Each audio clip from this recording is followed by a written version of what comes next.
গত 22শে আগস্ট প্রধানমন্ত্রী নরেন্দ্র মোদী উদ্বোধন করলেন কলকাতা মেট্রোর 3টি নতুন রুট।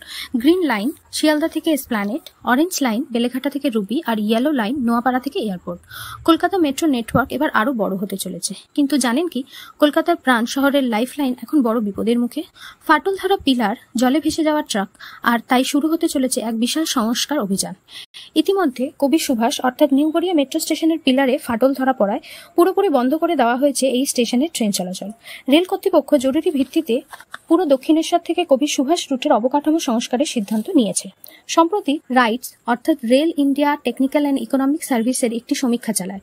তাদের রিপোর্টে উঠে এসেছে 4 দশকের পুরনো মেট্রো লাইনে একাধিক জায়গায় সমস্যা আছে। মনসুনে 2 বার জলে ভেসে যায় মেট্রো ট্র্যাক।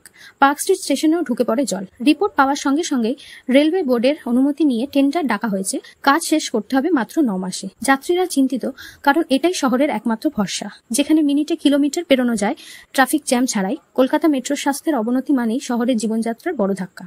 তাহলে প্রশ্ন একটাই, এই সংস্কার কাজ সময় মতো শেষ হবে তো? আর নতুন মেট্রো লাইনগুলো কি সত্যি স্বস্তি দেবে কলকাতাবাসীকে? জানার জন্য সঙ্গে থাকুন। যদি এই ভিডিওটি তথ্যবহুল মনে হয়, লাইক, শেয়ার, সাবস্ক্রাইব করতে ভুলবেন না।